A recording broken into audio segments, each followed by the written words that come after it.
Mahal na Ama sa Langit, nagpapasalamat kami sa pagbibigay mo sa amin ng isa na namang araw. At naniniwala kami na ito ang araw na maaari pa rin kaming makasama at maranasan ang iyong presensya. At bibigyan mo kami ng iba't ibang uri ng mga aral na maglalapit sa amin sa iyo. Hindi lamang sa pamamagitan ng mga lektura, kundi sa buong buhay namin, sa buong araw na ito. Naway gabayan at gabayan mo kami at Ama, mangyaring magsalita ka sa pamamagitan ng lingkod na iyong linggo na tanging ang iyong salita mula sa Biblia ang maipahayag. At ang salitang iyan ay maglilingkod sa bawat tao rito. Dalangin namin ang iyong mga pagpapala sa lahat, sa bawat mag-aaral at sa paaralang ito. Sa pangalan ni Jesus kami nananalangin. Amen? Magandang umaga.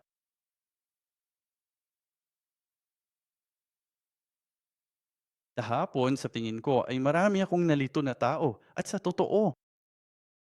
Pero ngayon, sana ay malutas na ang ilan sa mga bagay na nagkagulo. Isang bagay na kailangan nating pag-isipan bago tayo magpatuloy sa unang lektura para sa araw na ito. Kapag binabanggit sa Biblia ang tungkol sa pagkabihag ni Ezekiel sa templo ng Babylonia, kailangan natin itong ituring na isang bagay at maraming iskolar ang sumasang-ayon dito. At kailangan natin itong ilapat, tayo ang mga naninirahan sa Babylonia dahil sinasabi sa pahayag na sa huling panahon ang mga banal ng Diyos ay maninirahan sa Babylonia. At sa Babylonia ay naroon ang dakilang patutot. Tama ba? At ang Babylonia, ang pagkatapon sa Babylonia at ang pagkatapon at ang pagbabalik mula sa Babylonia ay paulit-ulit na bumababagag sa isip ng mga Hudyo. Pag-uulit ng pang-aalipin sa Ehipto at Exodo. Kaya ito ang pangalawang pagkakataon na ginagawa ng Diyos ang gawain ng pagliligtas sa kanyang bayan. Una, ito ay mula sa Ehipto, pangalawa, mula sa Babylonia, at ngayon sa huling panahon ay mula sa Babylonia ng huling panahon sa pahayag. At kaya, babasahin natin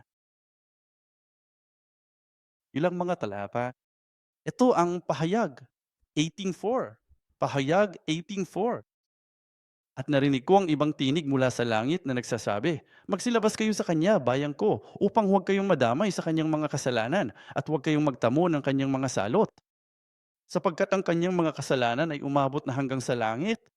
Kaya sa pahayag ay sinasabi sa atin ng Diyos, ng bayan ng Diyos na lumabas mula sa kanya, na siyang Babylonia, at ang rehimen, ang pamamahala na namamahala sa dakilang patutot, sapagkat ang kanyang mga kasalanan ay umabot na hanggang sa langit. Parehong dahilan kung bakit ipinadala ng Diyos ang Babylonia sa Israel at kung bakit nasa Babylonia si Ezekiel na yon. At naalala ng Diyos ang kanyang mga kasamaan. Gagantihan siya gaya ng kanyang ginawa at ibalik sa kanya ang doble ayon sa kanyang mga gawa sa kopang kanyang pinaghalo ng doble para sa kanya. Ayon sa antas na niluwalhati niya ang kanyang sarili at namuhay ng may kahalayan. Sa parehong antas, bigyan siya ng paghihirap at pagdadalamhati. Sapagkat sinasabi niya sa kanyang puso, "Ako'y nakaupong parang reyna at hindi ako balo at hindi ko kailanman makikita ang dalamhati." Kaya naman, sa isang araw ay darating ang kanyang mga salot, salot at dalamhati at taggutom at siya'y susunugin ng apoy. Sapagkat ang Panginoong Diyos na humahatol sa kanya ay malakas. Kaya ito, at nagpapatuloy ito tungkol sa pananghoy para sa Babylonia. Kaya dapat may dahilan kung bakit isinulat ng Diyos sa pahayag ang isang metaphorical na propesiya tungkol sa huling panahon gamit ang terminong Babylonia. Kaya bilang paglalapat ng ating pinag-aaralan, naniniwala ako na kailangan nating alalahanin at isipin ang Babylonia na ating ginagalawan at ang mga pagdurusang ating pinagdadaanan. At katulad din tayo ng mga Israelita noon na naghihintay sa kaligtasan ng Diyos. Hinihintay natin ang pagbabalik ng ating Panginoon at iligtas tayo. Kaya mula roon ay maaari na nating simulan ang aplikasyon ng mga pag-aaral tungkol sa templo ni Ezekiel. Gaya ng nakita ninyo sa video kahapon at ngayon, Marami pang ibang bahagi sa aklat ng Ezekiel tulad ng apat na nilalang na buhay, ang pangitain ng trono ng Diyos, tungkol kay Gog. Tama, at tungkol sa mga tuyong buto. At iyan ay talagang magagandang pag-aaral na magagawa natin. Ngunit sa pagkakataong ito ay pangunahing nakatuon lamang ako sa templo mula Kabanata 40 hanggang 48 ang templo ni Ezekiel. Kaya hindi ko tatalakayin ang mga yan. Pero tatalakayin namin yan sa simbahan namin tuwing Miyerkules. Kaya pwede mo kaming bisitahin ng personal o sa YouTube o hindi. Kaya ngayon, Bakit ang mga sukat? Balikan natin ang Ezekiel 41:5.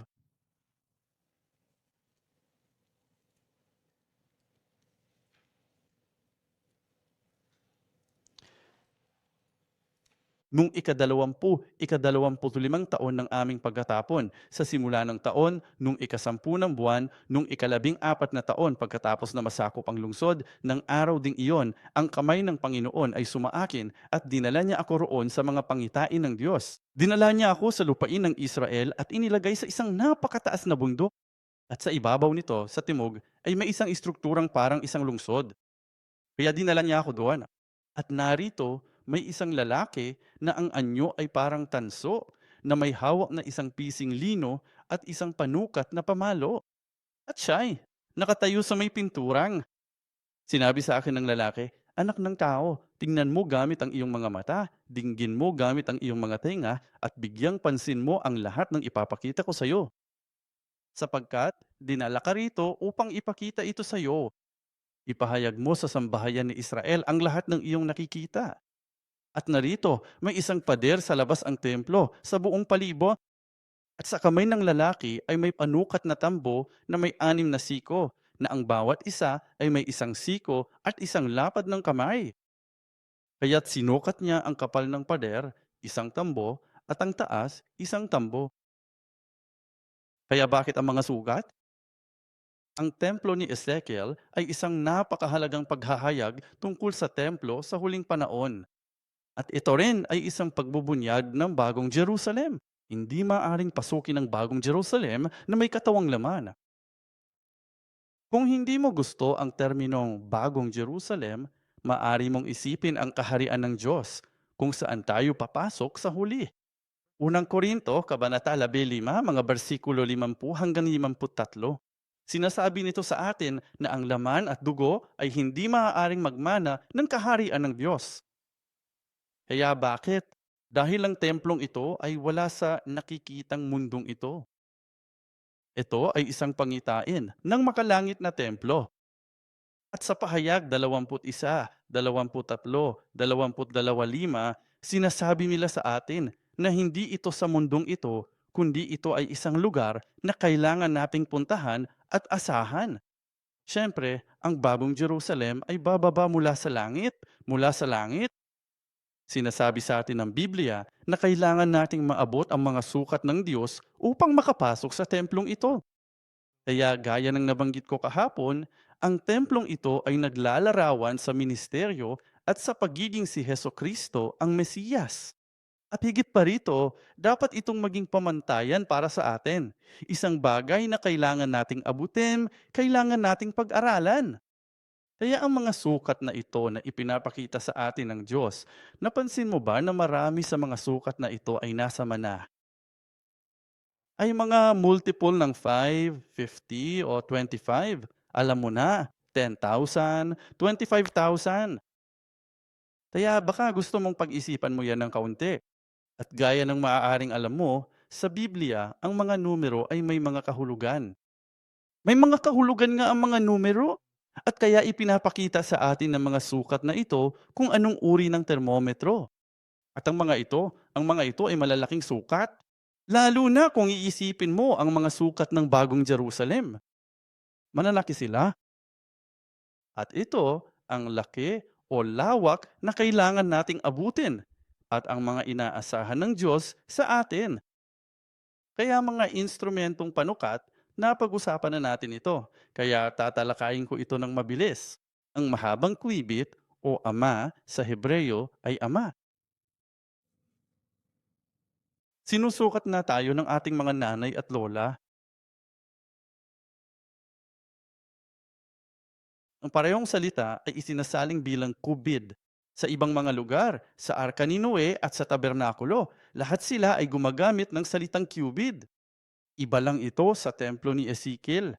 Ang mahabang cubit o royal cubit na sakop natin ng isang cubit ay karaniwang 45.6 sentimetro.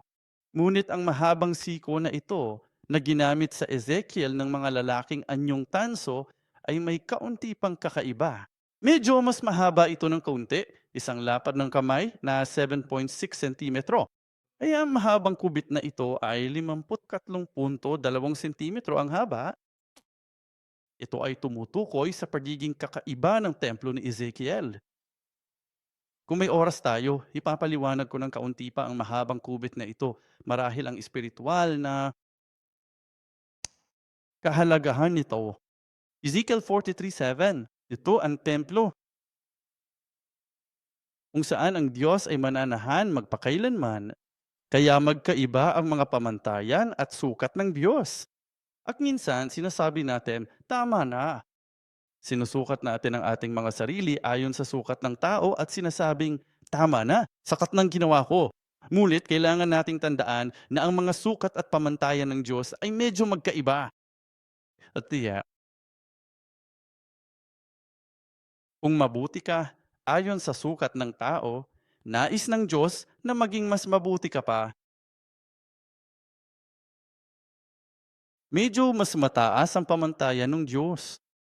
Kaya kahit bukod sa aspektong relihiyoso o espiritual, tayong mga Kristiyano ay kailangang maging mas mahusay kaysa sa iba.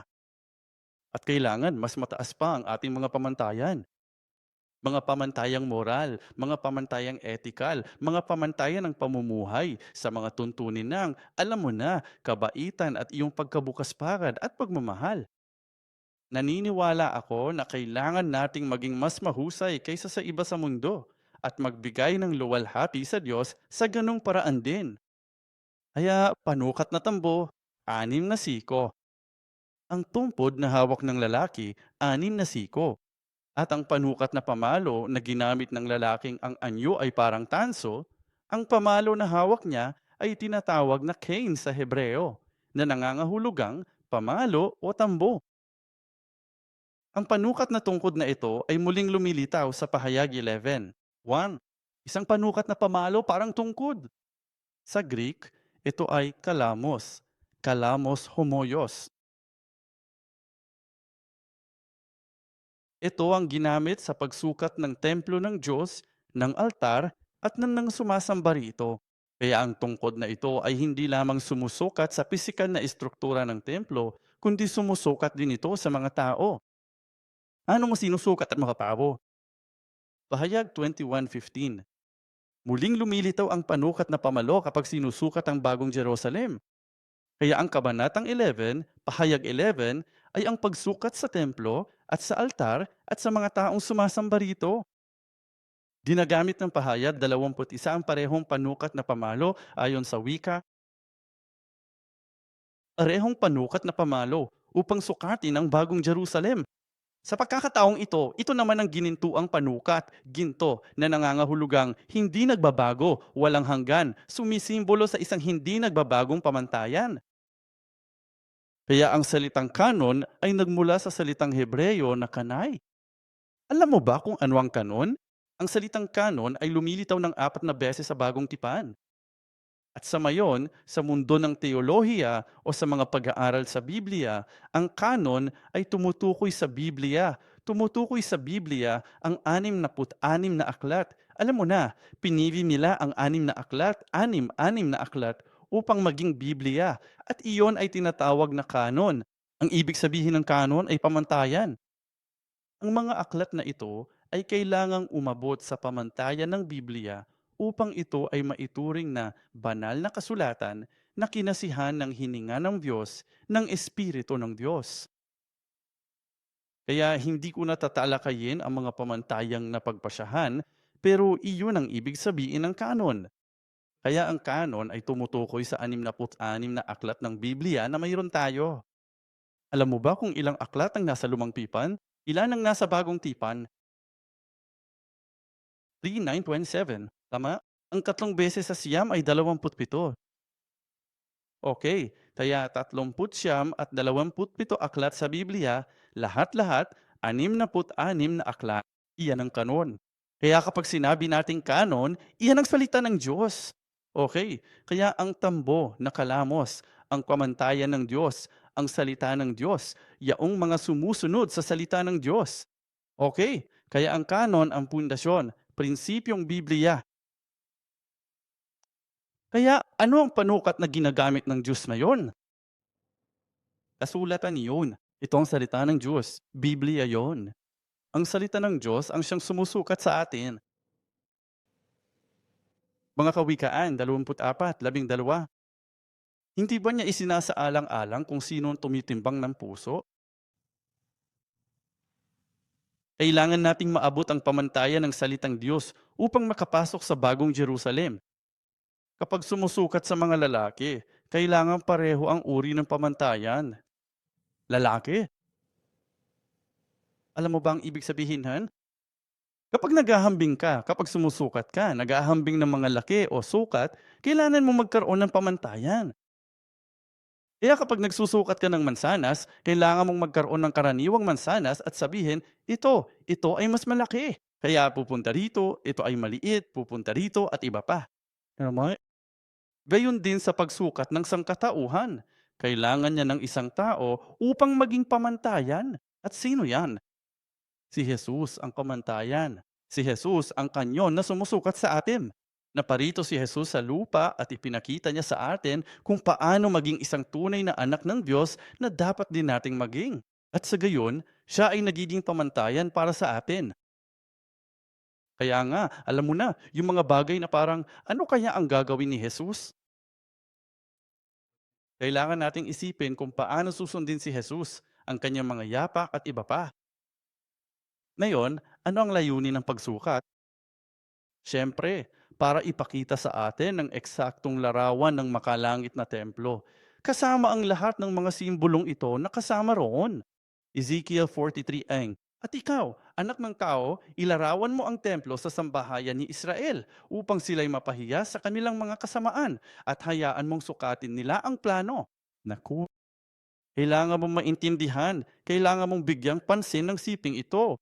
At ikaw, anak ng tao, ilarawan mo ang templo ng sambahayan ni Israel. Ano ang layunin ng paglalarawan sa templo ng sambahayan ni Israel? Ipinakita ng Diyos kay Ezekiel ang templong ito at ang lahat ng sukat nito. At sinabi niya kay Ezekiel, kailangan mong ilarawan ito sa mga tao ng Israel upang sila ay mapahiya. Hindi para maunawaan nila ang larawan nito o ang laki nito, para mapahiya sila sa kanilang mga kasamaan. Kaya ang mga sukat na ito ang magiging dahilan upang matuklasan at makita nila ang kanilang sariling mga kasalanan at mga kasamaan. At pagkatapos ay sinasabi nito, hayaan silang sukatin ng plano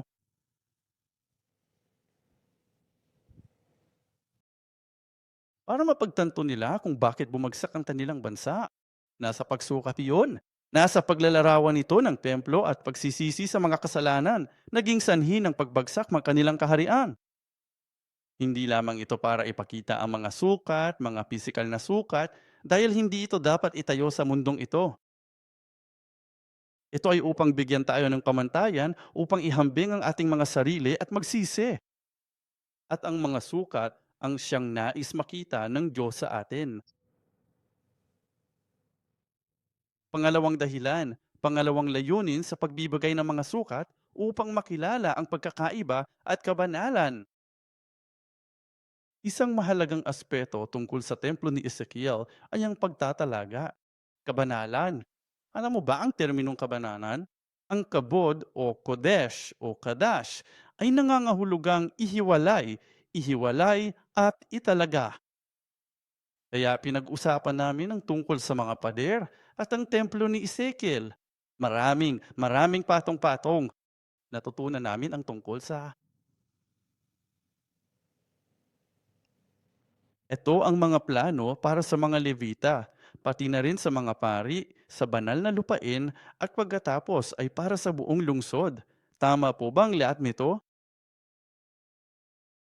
Ang bahaging ito ay nasa lupain. Naku, ay, pasensya na sa hindi magandang drawing na ito. Subukan mo uli.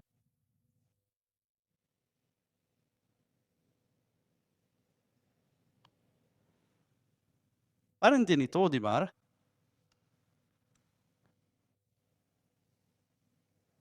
Ang bahaging ito ng lupain ng Israel, aniya, ito ay isang bundok at kaya kung ikaw, ito ay isang tanawin mula sa ibon. Pero kung titingnan mo mula sa gilid, ang templong ito ay nakatayo sa ibabaw ng bundok, tama ba? At iyan ang mataas, pinakamataas na bundok na natutunan natin, di ba? At saka, nariyan ang hangganan ng Israel, ang banal na lupain at ang malaking hangganan para sa liwasang ito. At saka sa loob ay may isa pang liwasan. At saka sa loob ay may isang templo.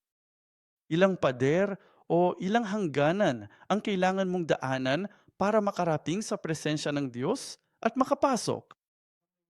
Ilang pader ang kailangan mong daanan. Yan ay isa pang pamantayan na pinag-uusapan natin.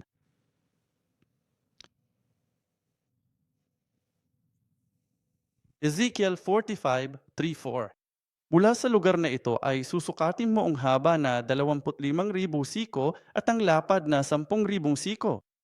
At doon mapaparoon ng santuario ang kabanal-banalang dako. At ang banal na bahagi ng lupain ay patuloy na magiging mas banal ng mas banal, mas banal, mas banal habang palalim o papalapit ka sa santuario. Ang kabanal-banalang lugar, ang banal na lugar para sa santuario. Patuloy na inuulit ang salitang ito. Banal, banal, banal. Sa pamamagitan ng pagsukat, itinatatani ng Diyos ang mga lugar ng kanyang banal na tahanan. At ang kanyang banal na bayan mula sa kalapastanangan. Kaya ito ay muli isang proseso ng ating buhay sa pananampalataya na kailangan nating maging mas banal at mas banal at mas banal habang tayo ay papalapit ng papalapit, papalapit sa Panginoon. At iyan dapat ang paglago na ating mapapapansin sa ating mga simbahan habang papalapit ng papalapit ang panahon sa pagbabalik ng Panginoon para sa pagpapanumbalik at pagkumpleto. Pagkumpleto sa pamamagitan ng pagpapanumbalit. Ang lalaking ang anyo ay parang tanso ay mula Ezekiel 45 hanggang Kabanata 42, talata 20. Matapos sukatin ang lahat ng nasa loob ng templo, sinukat din niya ang pader sa labas. Pagkatapos ay magsisimula ang gawain ng Diyos. Kaya ang pagsukat ay isang napakahalagang bahagi ng buong prosesong ito ng pagpapanumbalik ng Diyos at pagkumpleto ng kanyang gawain pagtubos. Dahil ang pagsukat ay nagsisimula muna at pagkatapos ay may mangyayari. Ezekiel 43:19. Ang kaluwalhatian ng Diyos ay bumabalik sa templo. Ito ang pagpapanumbalik ng kaluwalhatian ng Diyos. Tandaan, ang kaluwalhatian ng Diyos ay umalis na sa templo at ang templong iyon ay nawasak. At ipinakita ng Diyos kay Ezekiel ang templong ito at ang kaluwalhatian ng Diyos na bumabalik sa templong ito. Nangyayari lamang ito pagkatapos maganap ang pagsukat. Pagkatapos gawin ng Diyos ang lalaking ito ang sumukat, saka muling babalik ang kaluwalhatian ng Diyos. Pagkatapos nito, kinuha ng lalaki si Ezekiel at sinukat ang altar para sa handog na susunugin. Pagkatapos ay sinabi niya na tatanggapin ng Diyos ang handog na ibinibigay sa altar na yon. Pagpapanumbalik ng pagsamba, pagpapanumbalik ng kaluwalhatian ng Diyos, at pagkatapos ay pagpapanumbalik ng pagsamba. At kaya ang pagbabalik ang kaluwalhati ng Diyos ay naganap pagkatapos niyang sukatin ng templo at ang mga pader. Tama? Kaya ang pagsukat ay hindi lamang pagsukat. Ang pagsukat ay karera ng Diyos, hindi ba?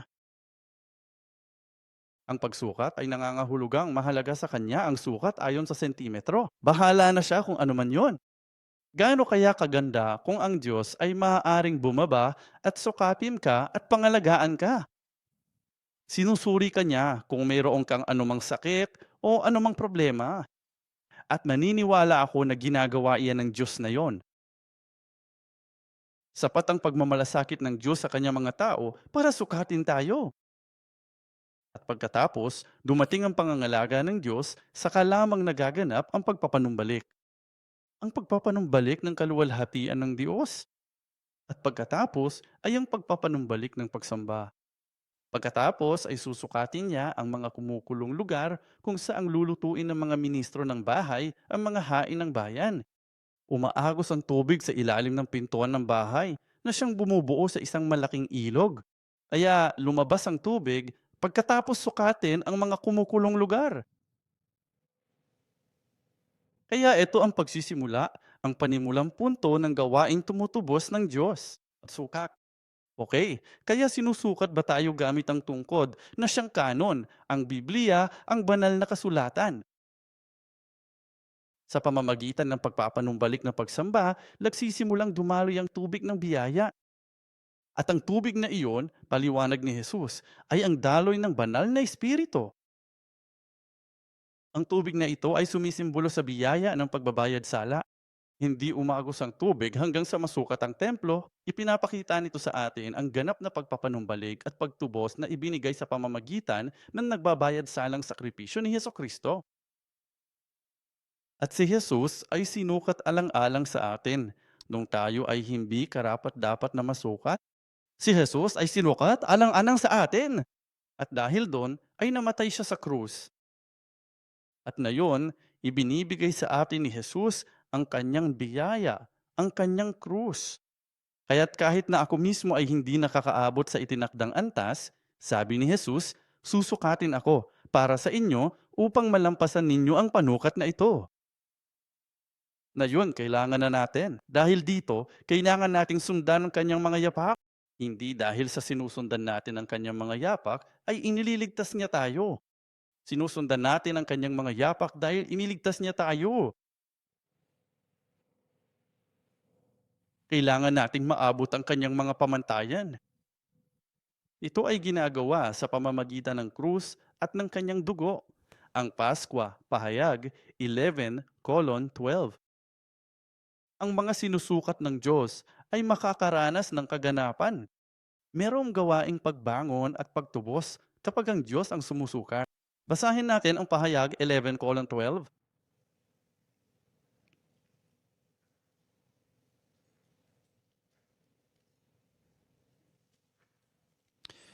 Pagkatapos ay mayroong isang may ibinigay sa akin. Sa kabanatang 10, kinain ni Apostol Juan ang isang maliit na aklat. Labasan natin ang tungkol dyan kahapon. Matamis sa bibig, mapait sa tiyan. At bigla na lang itong binago ang isang eksena. At ito ay si Apostol Juan na nagsasalita. Sadya, pagkatapos ay binigyan ako ng isang panukat na parang tungkod. At may nagsabi, tumindig ka at sukatin mo ang templo ng Diyos at ang dambana at ang mga sumasamba roon ay huwag mong sukatin ang tali na nasa labas ng templo sapagkat ibinigay na ito sa mga bansa at kanilang tatapakan ang banal na lungsod sa loob ng 42 buwan. Kaya, sino ang unang susukakin? Ang mga taong nasa templo ay sumasamba sa Diyos. Ang paghatol ay dumarating sa mga taong unang sumasamba sa Diyos, na siyang sumusukat sa lalaking ang anyo ay parang tanso sa Ezekiel.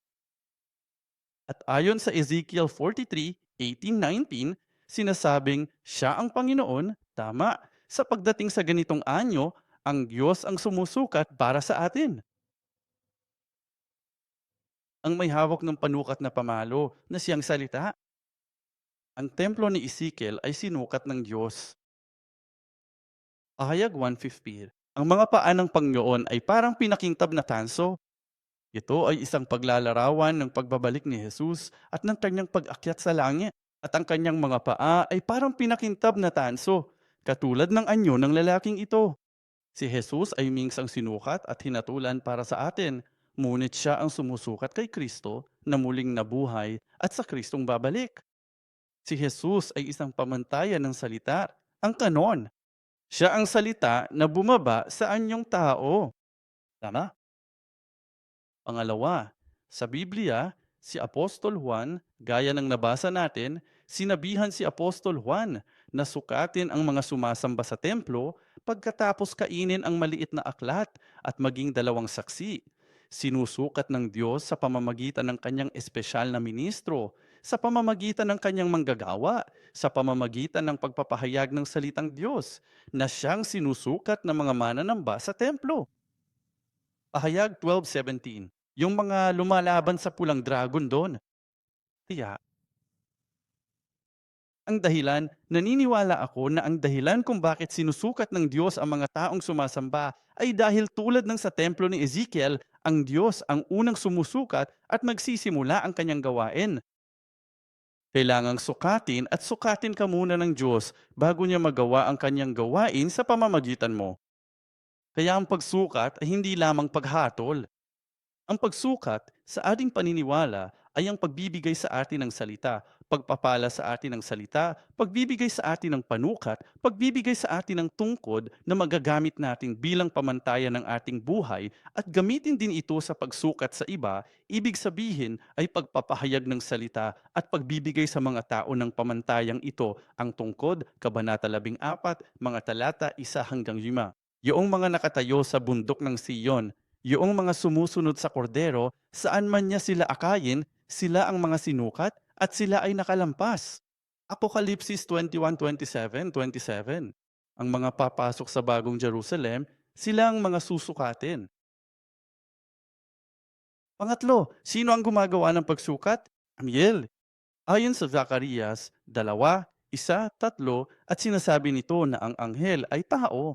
Okay, ang lalaki ay parang anghel na may pising panukat. Susukatin niya ang Jerusalem upang muling itayo ito. Ayon sa Kabanata 2, mga talata 4 at 5, pagtatapos ng pagsukat, nagkaroon ng paglago sa Jerusalem. Kita mo, ang karaniwang bagay ay pagkatapos ng pagsukat, may nangyayari. Natupad na ang gawain ng Diyos. Unang Korinto 4:1-5. Ibinigay ni Apostol Pablo ang kanyang dedikasyon at katapatan hanggang sa punto ng kumpiyansa. Kailangan din tayong masukat ni David bago tayo mabigyan ng walang hanggang templo. Konklusyon, lagpas na ba ako sa oras? 3 minuto pa. Sige, sinusukat ka ba ng Diyos? Matutuklasan natin sa pamamagitan ng pagmamasid sa mga taong sinusukat ng Diyos sa Biblia. Kumuha tayo ng ilang halimbawa. Isa, sino ang hindi nakapasa sa pagsukat? Haring Belsasar. Sa Daniel 5:1331. Babasahin lang natin ang mga bersikulo 25 hanggang 28. Mene, mene, tekel, uparsin. Narinig mo na ba ang pariralang iyan dati? Sa aklat ni Daniel, lumitaw ang isang daliri. Samantalang si Haring Belsasar ay nagkakaroon ng isang piging at salusalo. May lumitaw na daliri at sumulat sa dingding. Binilang na ng Diyos ang iyong kaharian at winakasan na ito. Tinimbang ka na, alam mo. Ikaw ay sinukat, tinimbang sa timbangan at napatunayang may kakulangan. Ang iyong kaharian ay hinapi at ibinigay sa mga taga-media at mga taga-ibang bayan. Tinimbang ka na at hindi ka pa rin nakakatugon sa iyong mga inaasahan. Iyan ang ibig sabihin nito. Dahilan, ipinaliwanag ni Daniel ang talata 23. Nagmataas ka laban sa Panginoon ng langit at dinala nila sa harap mo ang mga sisidlan ng kanyang bahay na dinungisan at nadungisan na pagsamba. Ingnan mo, pagkatapos ng pagsukat sa templo ni Ezekiel, ibinalik ng Diyos ang pagsamba. Mulit, kabaliktaran ng ginawa ng haring ito sa kanyang buhay. Pagkatapos ng pagsukat, bumalik ang kaluwalhatian ng Diyos at naibalik ang pagsamba. Ngunit ang haring ito ay nagpakarumal. Gusto niyang palayasin ng Diyos. Sa madaling salita, ayaw niyang marunong kaluwalhatian ng Diyos. At dinungisan niya ang pagsamba. Kabaliktaran lang ang ginawa niya. Doon ka hindi nakakapagtapos. Doon sinasabi ng Diyos, tinimbang kita at lumabas kang kulang. Kumusta naman ang mga nakapasa sa pagsukat? Meksi. Sinabi ng Diyos na siya ay walang kapintasan sa kanyang panahon. Itong pahayag ng Diyos na ang kanyang paghahatol tungkol kay Noe. Ginawa ni Noe ang lahat ng inutos sa kanya ng Diyos. Kaya ginawa niya. Pagsukat ng eksakto hanggang sa panukat na baras. Ang salita, lahat ng iniutos sa kanya ng Diyos ay ang salitang ibinigay sa kanya ng Diyos. Ginawa ni Noe ang lahat ng kanyang ginawa, ibig sabihin ay naabot niya ang salita na siyang resulta ng tungkod. Pagkatapos ay sinabi ng Panginoon kay Noe, pumasok ka sa arka, ikaw matang iyong buong sambahayan. Para sa iyo lamang ang aking nakitang matuwid sa harap ko sa panahong ito. Pagkatapos ng pagsukak, siya ay naging karapat-dapat na pumasok sa arka. Kaya ang buhay ni Noe sa paggawa ng arka ay ang panahon ng pagsukat ng mamasukat. Kaya marahil, nabubuhay din tayo sa panahon ng mga pagsukat. Kapag tinatanggap natin ang salita at sinisikap nating mamuhay ayon sa pamantayan nito. At naway sabihin din ng Diyos ang parehong bagay tungkol sa bawat isa sa inyo. Ganito at ganyan. Ginawa ang lahat ng inuutos sa Kanya ng Diyos. Kaya't ginawa niya ang ayon sa salita ng Diyos. Amen. Ay dakila sana kung ang Diyos, kung tayo ay aakyatin sa langit pagdating ni Jesus. Sabi ni Jesus, ginawa na ninyo ang lahat ng iniutos ko sa inyo. O kung kailangan na nating umuwi bago dumating si Jesus sa ating lapida o kung ano paman, ginawa niya ang lahat ng inutos ng Panginoon. Hindi mula sa ating sariling pagmamayabang, ngunit kung masasabi iyan ng Panginoon tungkol sa atin, kay laking karangalan nga nito. Si Abraham ang susunod na tao. Genesis 22:12. Matapos sumunod si Abraham sa utos ng Diyos na ialay si Isaac, bagamat pinigilan siya ng Diyos, sa ngayon, alam ko nang may takot ka sa Diyos. Ito ay isang resulta ng pagsusulat sa pagsukat. Mga bersikulo 16 hanggang 18. Tunay nga, pagpapalain kita ng lubos at pararamihin ko ang iyong binhi na gaya ng mga bituin sa langit. Hindi ba't? Ito ang pangakong ibinigay ng Diyos noong mga unang taon ng buhay ni Abraham. Tinutupad na ngayon ng Diyos ang pangakong ito. Tinutupad niya ito pagkatapos niyang matapos ang proseso ng pagsukat sa buhay ni Abraham.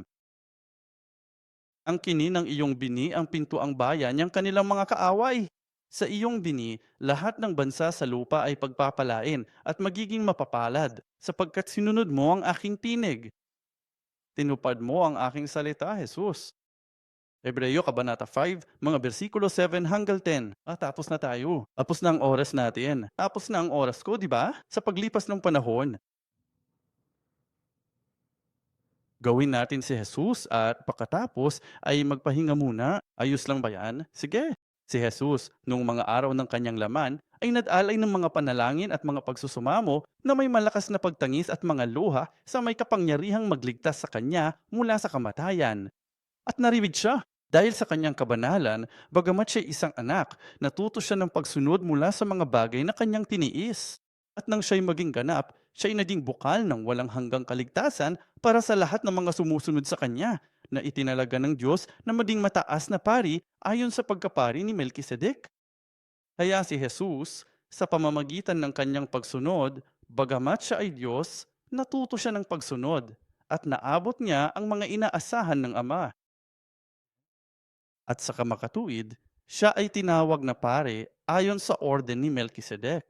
Kaya Jesus, nais ng Diyos na ang mga banal sa huling panahon, tayong mga mananampalataya ay makasunod sa kanyang mga panukat.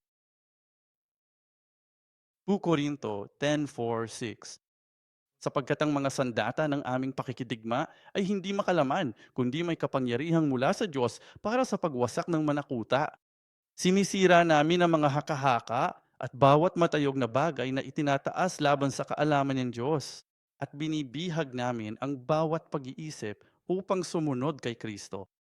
At handa kaming parusahan ng lahat ng pagsuway tuwing ang inyong pagsunod ay ganap. Isang karaniwang bagay. Sinunod nilang lahat ang salita ng Diyos. Lahat ng mga taong ito ay sinusukat. Tinawag sila ng Diyos na matuwid at hindi lamang sila nakapasok sa kaligtasan, kundi naging pamantayan para sa paghatol at kaligtasan ng Diyos. Si Noe ang pamantayan para sa kanyang panahon, si Abraham ang pamantayan para sa kanyang panahon, at iba pa. At sila mismo ang naging mga panukat. Dahil dito, nagkaroon sila ng matalik na kaugnayan sa Diyos. Tinawag si Abraham na kaibigan ng Diyos. Ahayag 21:17, ang pagsukat sa mga tao ay parang pagsukat ng mga enghel. Kaya ginagamit ng Diyos ang mga sukat ng lupang ito o mga sukat ng langit upang sukatin ang lupa at iba pa at gayon din ang kabaliktaran. Ngayon, may dapat linawin ay dahil sinabi ko ito. Ang templo ni Ezekiel ay templong makalangit. Hindi lang ibig sabihin nito na makikita natin ang istrukturang iyon kapag pumunta na tayo sa langit. Kapag nagpadala ang Diyos ng isang bagay mula sa langit patungo sa lupang ito ay upang matupad ang kanyang layunin sa pagtubos dito sa lupa. Hindi ko alam kung gaano mo katanggap-tanggap yan, pero isipin mo si Jesus. Si Jesus ang walang hanggang Diyos sa langit at siya rin ang templo. Sabi niya ay tunay na templo. Pero nang bumaba siya sa lupang ito, nagkatawang tao siya, hindi ba? At nang siya'y bumaba, nag-anyong tao siya bilang isang lalaking Hudyo. Hindi ko alam kung payat siya o maputi, maikli o mahaba ang buhok, kayumanggi ang buhok, itim ang buhok, hindi ko alam. Ngunit kapag pumunta tayo sa langit, makikita ba natin ang parehong mukha na minsan ay nakikita natin sa ating mga ipinipinta?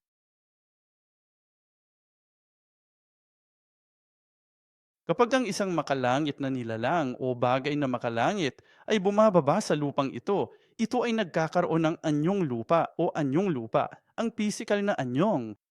Pero kapag nasa langit na siya, tandaan mo, nung nabuhay siyang muli, hindi siya nakilala ng mga disipulo dahil nasa anyong langit siya, hindi ba? Naniniwala akong ganun din ang templo ni Ezekiel. Ang dahilan kung bakit niya tayo binibigyan ng mga sukat na ito at lahat ng ito ay inaakalang matutupad sa mundong ito sa pamamagitan ng Diyos. Kapag sinasabi kong hindi ito dinisenyo para itayo ng tao, ito ay dahil ito ay unilateral, tipanan na gawain ng Diyos na may kahulugan. Naintindihan mo ba ang ibig sabihin nun? Ang ibig sabihin ng unilateral ay kapag gumagawa tayo ng kontrata, kadalasan ay magkabilang panig ang kinukontrata natin. Kailangan mong tuparin ito at kailangan ko rin tuparin ito. Ngunit ang unilateral ay nangangahulugang sinasabi ng Diyos, gagawa ako ng kontrata at mangangako, ngunit ako lamang ang tutupad nito. Ako ang magpapasya kung anong pagpapala ang ibibigay ko sa iyo at ako ang magpapasya kung ano ang gagawin. At nagpasya siyang ipadala si Jesus at mamatay para sa atin upang tayo'y pagpalain. Kaya yan ang pagtubos. At ang templo ni Ezekiel, bagamat ito ay templong makalangit, ito ay nasa anyong maaring ilarawan ayon sa ating pagkakaintindi. Dahil alam mo ba kung nasaan ang langit? Alam mo ba kung saan ang lokasyon ng langit? Hindi, tama. Dahil kung hindi ito pisikal na lugar, kung ito ay pisikal na lugar, maaari nating pagdesisyonan ang lokasyon. Pero dahil hindi naman ito physical, hindi natin alam kung nasaan ito. Hindi lang ito basta-basta nasa physical na direksyon. Nakaturo tayo pataas dahil may espiritual na kahulugan ito roon. Tama. At alam mo ba kung gaano kalaki ang hitsura nito sa langit? Hindi namin ginagawa. Ito ay isang espiritual na kaharinan. Tama. At kaya hindi natin maintindihan. Marami itong multidimensional kung magagamit man lang natin ang salitang dimension. Tama. Ilang dimensyon ang mayroong tayo sa mundong ito? Nalilito ako. Apat na dimensyon o kaplo? Nabubuhay tayo sa mundong may tatlong dimensyon, hindi ba? Tama. Ano kung ang langit ay parang isang daang dimensyon? Hindi rin namin alam kung paano mag-isip. Tama. Paano ipinaliwanag ng Diyos kung ano ang nasa langit? Upang umangkop sa ating pagkakaintindi. Kaya ang pinakamagandang magagawa niya ay bigyan tayo ng mga larawang ito na naiintindihan natin. Tulad ni Jesus na bumaba at nagbigay sa atin ng mga talinghaga, iniyakma, iniayon para sa mga Israelita nung panahong iyon upang maintindihan ang pagsasaka dahil dati silang nagsasaka. Iyon ang pinakamagandang bagay na maiintindihan nila. Kaya ang pagtatanim ng binhi ng kaharian ng Diyos ay maitutulad sa isang mga hasik, lima at mga ganun. Tiya? Kaya sana maintindihan mo iyon. Kaya ang pagtupad sa mga panukat ng Diyos ay hindi posible para sa mga tao. Ang mga sukat ng templo ni Ezekiel ay hindi ayon sa mundong ito. Kaya bakit? Bakit na tayo binibigyan ng mga sukat na ito na kahit alam niyang hindi natin ito kayang abutin, kailangan nating maging makalangit upang maabot ang mga sukat na ito? Ano? At kaya nga, parang may kulang sa lahat ng bagay sa lumang tipan. Oo, kaya naman itinuturo nito ang pangangailangan kay Jesus sa Mesiyas. Sabi niya, kailangan mong abutin ito. Pero kasabay nito ay sinasabi niya na hindi mo rin ito kayang abutin. Kaya sinasabi natin, ano nga ba Diyos? Bakit mo ipinakita sa amin yan? Gayong alam mo namang hindi naman namin ito maabot? At sabi niya, kaya nga isinusubo ko sa inyo si Jesus, ang Mesiyas. Kaya nga, kailangan mo ng biyaya. Okay, ngayon dahil tayo pulak-pulak na wala tayong ekstrang oras, pero dahil nandito na tayo, kahalagahan ng mahabang cubic. Hindi ito bahagi ng libro, pero ito, para lang ito sa'yo para pag-isipan mo. Kaya ang ibig kong sabihin ay hindi mo kailangang kumuha o magtalaman lang tungkol dito. Parang dagdag na pampalasa lang. Kaya kung ayaw mo ng pampalasa, pwede mo na lang kalimutan. Ang mahabang cubit ay 6 na lapad ng kamay. Ang normal na cubit ay 6 na lapad ng kamay. May nakakaalala ba sa haba? Gaano kahaba ang isang lapad ng kamay? 7.6. Okay, gaano kahaba ang isang normal na cubit? 456.45.6 centimetro. Tama? Kaya kung meron kang mga calculator o kung matalino ka, maaari ka na magsimulang magkalkula. Ang karaniwang siko ay 6 na lapad ng kamal. Kaya 1, 2, 3, 4, 5, 6. Tama? Ngunit ang mahabang siko ay 7 lapad ng kamay. Naintindihan mo? Dahil ang mahabang kubit ay isang normal na kubit kasama ang isang lapad ng kamay. Tama? Kaya ito ay 7 lapad ng kamay. Sige, tungkod ng lalaking may anyo ng tanso. 6 na mahahabang kuwibit, di ba? Ibig sabihin, 7. 7. Ito ay isang kaipo. 7 normal na siko. Oo, naintindihan? Dapat ko bang baguhin yon?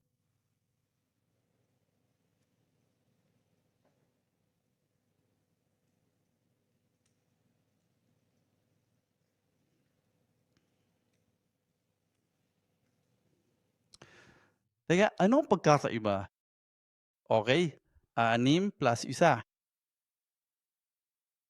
Ano ang poy? Sa Biblia, ang 6 ay may kahulugan na ipinaliwanag ng pahayag. Ang 6 ay ang bilang ng halimaw, bilang ng pagkakasala.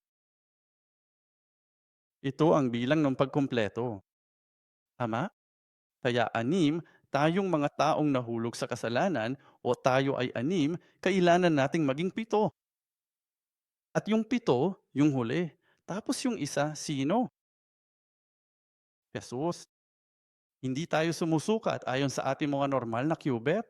Hindi tayo kailanman nakakaabot sa sukat ng templo ni Ezekiel dahil lagi tayong sumusukat gamit ang 6 pagkatapos mismo ng pagbagsak.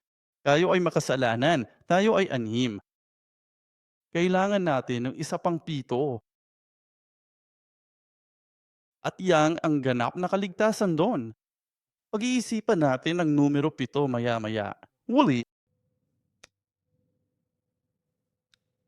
sa Biblia at lalo na sa ministeryo ni Jesus, maraming lugar kung saan ang mga numerong ito ay may papel. Sa kanyang unang isang himala sa kasal sa kanan, sinabi niya sa mga alipin na punuin ng ilang bangga, anin na banga ng tugek, gamit lamang ang 6 na bangga ng tubig. Hindi ito kailanman maaaring maging alap. Kapag sinabi lang ni Jesus, maglilingkod ka. Nang idagdag si Jesus diyan, Saka ito naging alak. Isipin natin sa Juan Kabanata 4, ang babaeng Samaritana.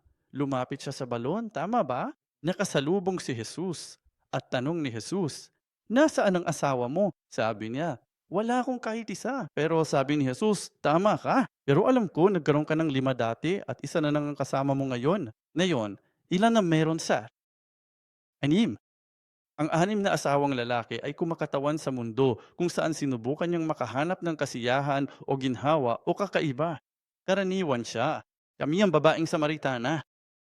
Sinubukan na namin ang lahat ng iba't ibang bagay at nauuhaw pa rin kami.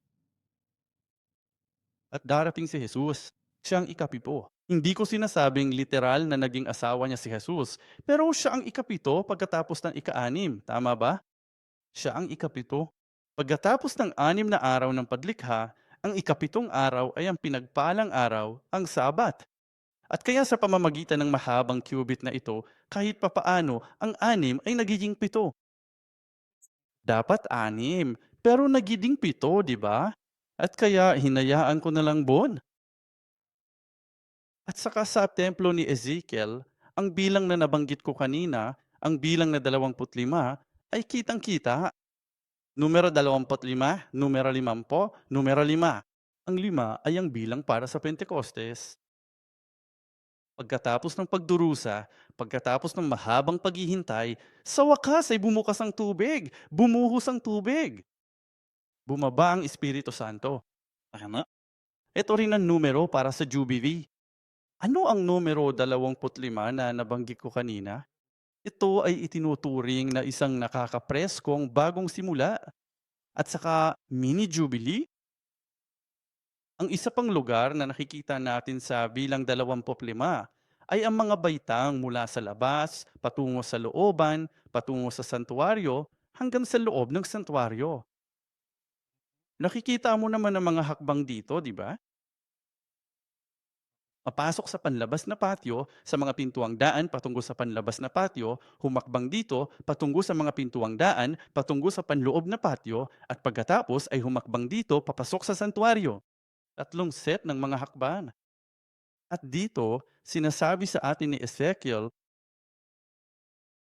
ang mga hakbang na ito mula sa labas patungo sa panlabas na patio ay 7 hakbang. At ang mga baitang mula sa panlabas na patio patungo sa panloob na patio ay 8 baitang.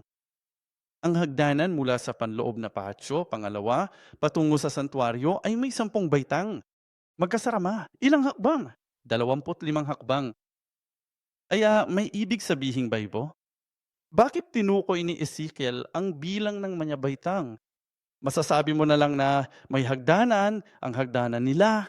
Ngunit kahit papaano, nang nakikinig o nagbabasa ang mga Israelita nito, nakarinig sila ng 7 hakbang. Iba ang kanilang pag-iisip kaysa sa ating pagdating sa mga numero, mga pangalan. At nakakarinig sila ng 8 hakbang, pagkatapos ay nakakarinig sila ng 10 hakbang.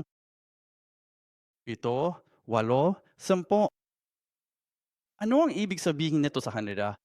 Kaya maglalaan ako ng konting oras para ipaliwanag sa iyo ang tungkol sa mga numerong ito. 7 ang Shiva. Ibig sabihin, ito ay mula sa pananaw ng mga Hudyo at naaayon din sa Biblia. Magpahinga. Nangangahulugan ito ng kapahinga dahil ang Diyos ay nagpahinga sa ika-7 araw. Ito ay nangangahulugan ng kabuuan, pagkakakumpleto, pagiging hinog, pagiging nasa kaayusan.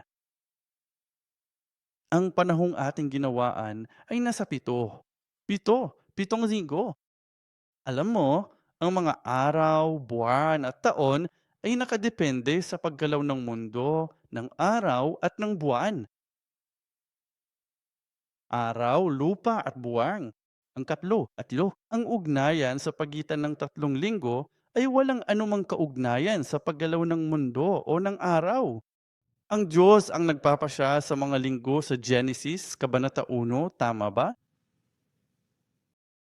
Nawala ba kita? Mga araw? Nawala ba kita? O, gets mo na ba? Kunin mo, kunin mo. Sige, ang mga araw. ay natutukoy ng pag-ikot ng daigdig.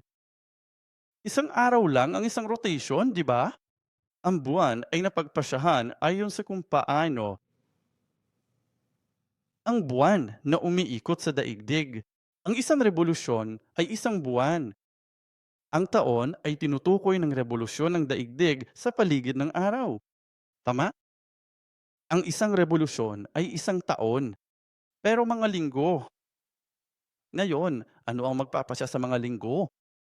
Ang mga linggo ay pinagpapasyahan at pinagpapasyahan ng Diyos. Naniniwala ako sa Genesis 1. Lumikha siya ng 6 na araw, nagpahinga sa ikapitong araw, at nagpatibay sa ilang sa pamamagitan ng pagbibigay ng mana sa loob ng 6 na araw at pagpapahinga sa kanila sa ikapitong araw at pagkatapos ay ibinigay ang batas tungkol sa Sabat. Kaya tuloy-tuloy lang, di ba? Gayon din ang bilang ng templo. Ang ibig sabihin ng Adonai ay Panginoon, tama ba? Ang bahay ng Pangnoon, templo ng bahay ng Pangnoon. Napapahinga kami.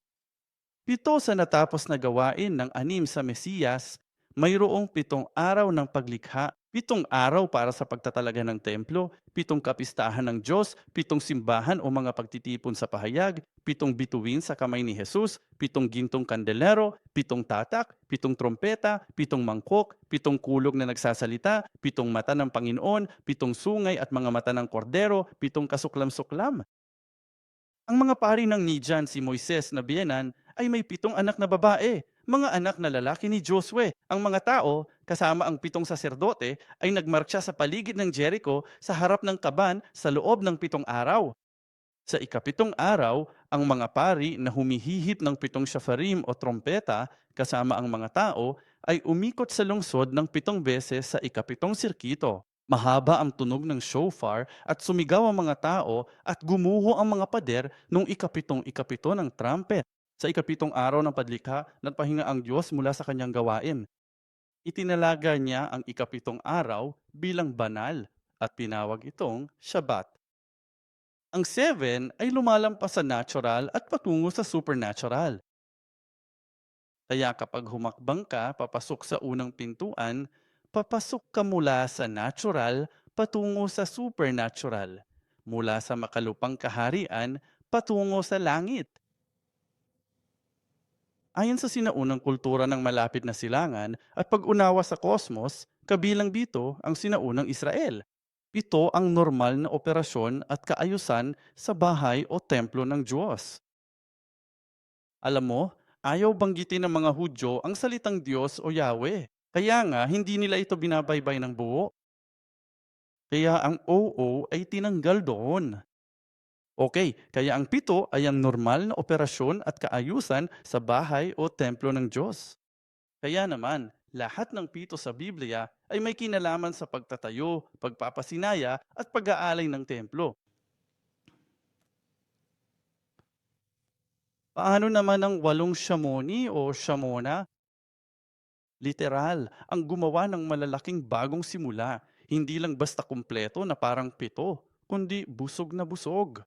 Kaya ang 7 ay kapunuan, isang kabuuan, tama ba?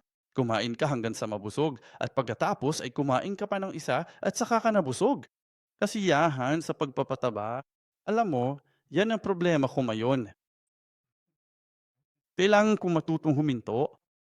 Pero alam mo, kapag napakasarap ng pagkain, iyon ang problema ng pamumuhay sa Singapore. Buo dalawa. Ang pag-apaw ay muling lumilipat mula sa natural patungo sa supernatural. Lumalampas sa natural na panahon at espasyo patungo sa sobrang natural na kaharian. Sa makasagisagan na paraan, ang 8 ay kumukuha ng isa sa isang buong siklo ng 7 at nagsisimula muli. Kaya ang isang araw na Yom Echad ng paglikha. Kaya mong ipaliwanag ko, ito ay isang siklo, okay? Isang araw, dalawa, ikatlong araw, ikaapat na araw, ikalimang araw, ika-6 na araw, ikapitong araw. Okay? Lumingon ka at ika-8 araw na. Hindi sila pumupunta sa ika-9 na araw, ika-10 araw, kundi sa ika-8 araw. Ano to? Ito ang panahon kung kailan nabuhay muli si Jesus. Sinasabi nila na si Jesus ay nabuhay na mag-uli noong ikawalong araw mula sa linggo ng palaspas, ang ikawalong araw ng linggo ng paghihirap. Ikawalong araw. Ngunit kasabay nito, ito ang unang araw na siyang araw ng Panginoon. Linggo, tama, linggo. Kaya ang ikawalo ay nangangahulugang isang bagong simula, bagong paglikha, isang pagpapanumbalik ng kabaguhan. Kaya sinimulan ni Jesus ang bagong simulang iyon sa pamamagitan ng kanyang muling pagkabuhay. Ang ikawalong titik Hebreyo na het ay may numerikal na halaga na 8. Piktograpiyang kahulugan ng pader, bakod, protektahan ng bagong simula, paghihiwalay, kasalanan sa labas o pagtutuli. Sa ikawalong araw, ang tabernakulo ay inialay sa 8 araw na seremonya. Muling nabuhay si Jesus sa ikawalong araw na sumabay sa unang araw ng linggo ng pagpapakasakit. 8 araw pagkatapos ng kanyang muling pagkabuhay. Yeshua, nagpakita si Jesus sa kanyang mga disipulo at kinausap si Tomas na nagdududa. Ipinahayag ni Tomas, si Yeshua, aking Panginoon at aking Diyos. Ang pagbabagong anyo ay naganap noong ikawalong araw ayon sa Lucas 28. Alam mo noong umakyat si Jesus sa bundok ng pagbabagong anyo, ikawalong araw na muna. At nais ni Pedro na magtayo ng 3 sukot o tabernakulo para kina Jesus, Moises at Elias. Ito ay direktang pagtukoy sa panahon ng pagbabagong anyo. Ang sukot, ang ikawalong araw na kapistahan ni Yahweh. Inihahayag din nito ang kaharian sa labas mang natural na oras at espasyo. Ang hinaharap, isang araw sa Yom Etchad Torah, ang batas ay itinaas sa espiritual na kaharian sa awit 119 sa pamamagitan ng pagsunod sa ikawalong unang alpabetikong pagkakasunod-sunod. Ito ay binubuo ng 8 talata, 8 bersikulo na ganyan. Tingnan din ang awit 11:7. Sinasabi ni Pablo na ang kautusan ay espiritual sa mga taga-Roma, Kabanata 7, versikulo 14, na nagpapahiwatig na ito ay espiritual na nauunawaan sa natural na larangan ng laman. 8 kaluluwa ang naligtas mula sa baha noong panahon ni Noe, isang bagong simula. Dahil pagkatapos ng baha, nagkaroon ng bagong simula. Ang Hanukkah o gaya ng madalas nating sabihing Hanukkah ay parang panahon ng Pasko. Ngunit ang Hanukkah ay isang pagdiriwang ng liwanag.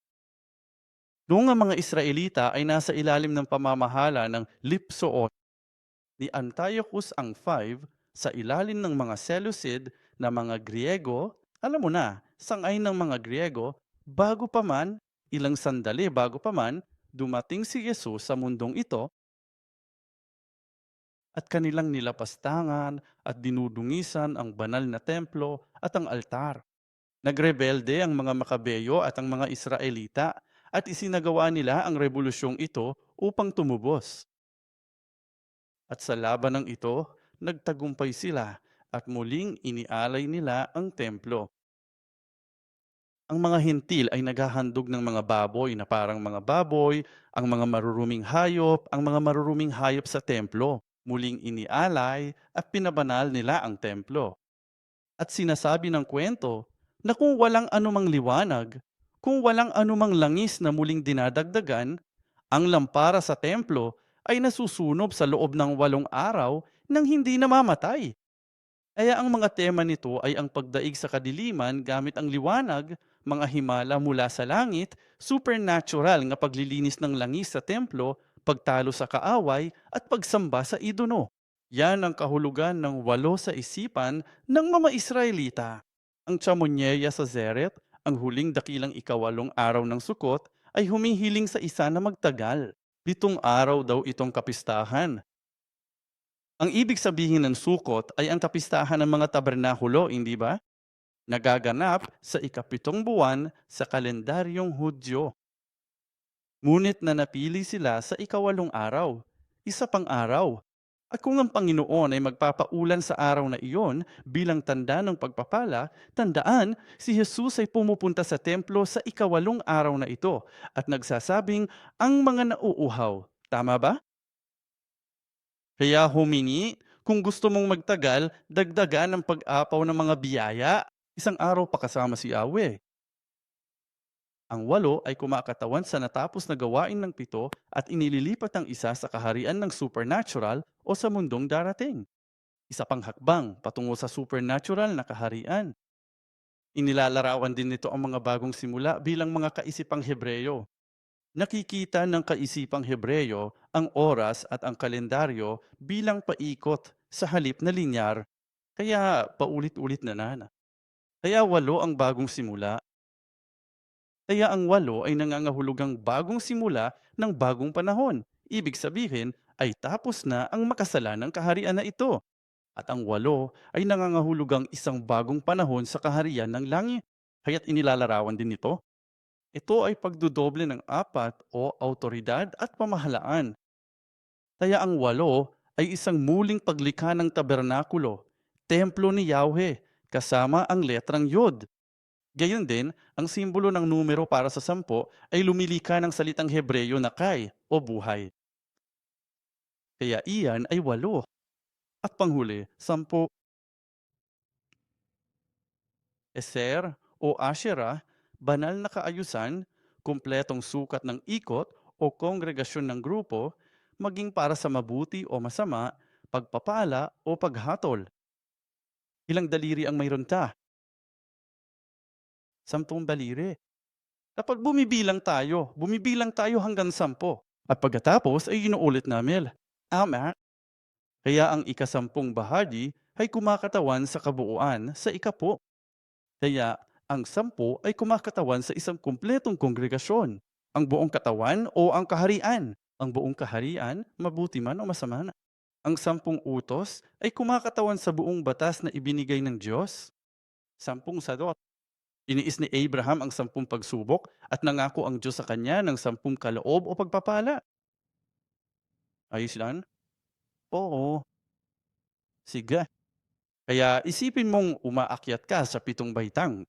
Iniiwan mo ang secular, ang makamundo, patungo sa supernatural na kaharian. Ang ika-8 ay isang bagong simula. Akaiso ang Lugyabel. Kumpleto ng 10. Kumpleto? At kaya magkasama, 25 hakbaw?